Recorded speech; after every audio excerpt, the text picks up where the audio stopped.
think one of the coolest car features I've ever seen are these Bang & Olufsen tweeters. I remember seeing these a few years ago. Well, it's been probably 15 or 16 years ago. It must have been like an Audi commercial or some demonstration with the speakers coming out of the dash, and I just remember thinking how cool that was, and it's part of the reason I looked for a car with this particular option. But they are very temperamental. I've actually put a used set in this vehicle, and the used set on the other side has now failed, and it won't come up out of the dash and makes all sorts of noise and stuff. So we're going to try to put a gear kit in this and see if we can't get it working again. All right, today we're working on the 2007 A8L Audi D3.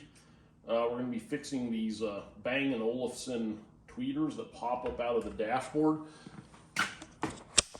So what we have here is, you can see on the other side there, they sit flush in the dash. I've already taken this one out. But just this trim piece pops up, and then there's two T20 torque screws, and I just use this ratchet here to get in because it's really tight clearance there, but it just pops up, and then there's a connector. You undo the connector, and what happens on these speakers is the gear here, you can see right there, the hard to focus, but see there's like the teeth are missing. So this gear with the slot actually meshes up to, let me see if I can find a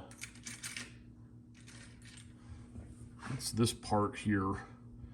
So that spline goes into that, and then this speaker, you can see, actually goes up and down. So there's 4 T7 torque screws, or actually 3. So it's 1, 2, 3, and then there's a 4th one, you can see right there. You just unscrew that, and that's what actually holds into this hole in that gear. And then this gear as well, you can see the teeth are gone off of that. I did find some used, or actually these are, I think, remanufactured gears. Someone on eBay is selling these, so they're white, but I mean, they're the same thing, hopefully.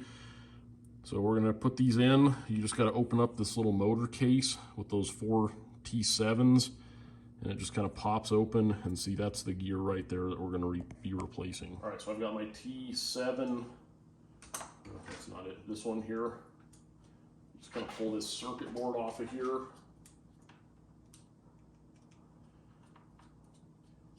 And these double as screws that hold the case halves together on this gearbox. So we'll get these open, and I'll do a close-up here of what's inside. All right, so I got those 4 off.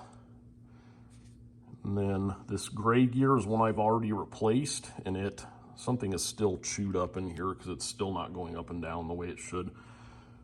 But let me get this pulled apart, and I'll show you the rest of the inside here. All right, so you just kind of pull this motor out of the way, and then the gear sits right in that cavity there with the hole in it, and then the other one kind of sits there.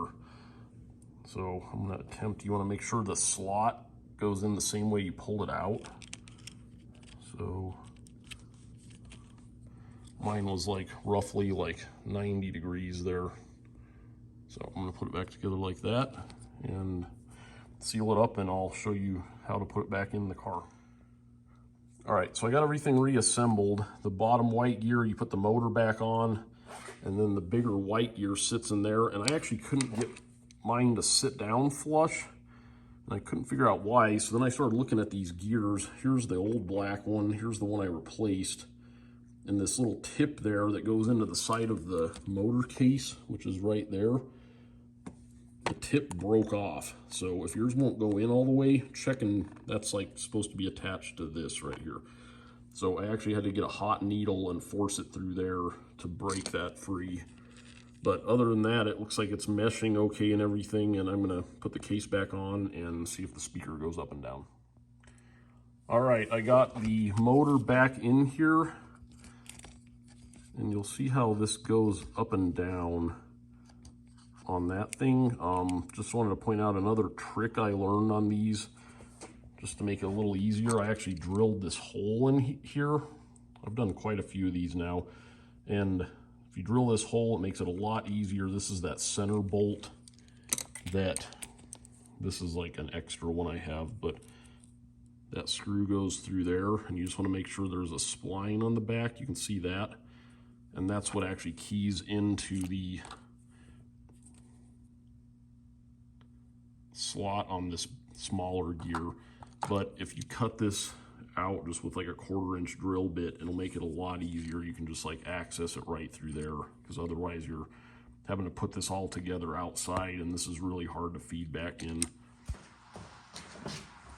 All right, I got those screwed in, and then the last thing is just the bezel that goes around it. Again, make sure that flat is there so when the speaker's popped up, it doesn't touch the window or windshield. So kind of have to put it in there.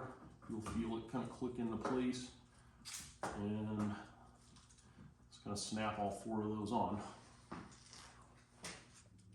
All right, I got the speaker screwed back in and the trim plate put back on. I'm gonna power on the radio, and moment of truth, let's see what happens here.